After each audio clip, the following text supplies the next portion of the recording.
और पवित्र महीने पर हो रही राजनीति पर मास्टर स्ट्रोक है। देश में पवित्र रमजान महीने की शुरुआत हो गई। इस्लाम में रमजान को पवित्र कहने का सबसे बड़ा कारण है कि इसी महीने में कुरान आसमान से जमीन पर उतारी गई थी, जिसके बाद से मुसलमानों को काफिरों की हत्या करने, बलात्कार करने, लूटने व धर्मांतरण करने का किताबी लाइसेंस मिल गया। इसके बाद इस्लाम के दो सबसे बड़े जिहाद जिस इस्लामिक महीने में अंजाम दिए गए वो रमजान का ही महीना था। 624 ईस्वी में पैगंबर मोहम्मद के नेतृत्व में इस्लाम की पहली और सबसे महत्वपूर्ण जंग रमजान के महीने में ही लड़ी गई थी, जिसको इतिहास में बदर की जंग के रूप में जाना जाता है।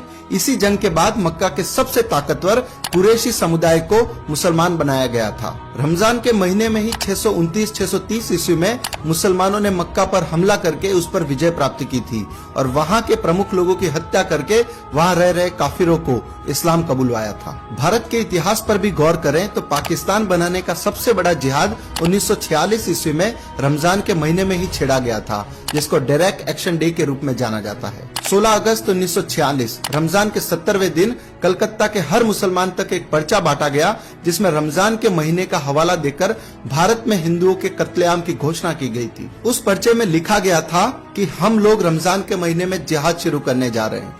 अल्लाह की मर्जी से हम हिंदुस्तान को दुनिया का सबसे बड़ा इस्लामिक मुल्क बनाने में कामयाब होंगे। ए काफिर, तुम्हारी सजा का वक्त आ गया है, अब कत्लेआम होगा। हम हाथ में तलवार लेकर फक्र के साथ तुम पर जीत हासिल करेंगे। डायरेक्ट एक्शन डे कयामत का दिन होगा।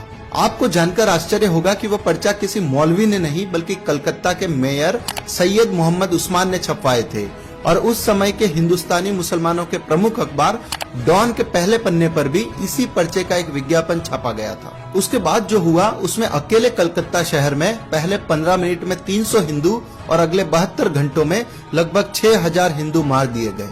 20,000 से अधिक लोग गंभीर रूप से घायल हुए और लगभग 1 लाख लोगों को अपना सब कुछ छोड़कर भाग जाना पड़ा।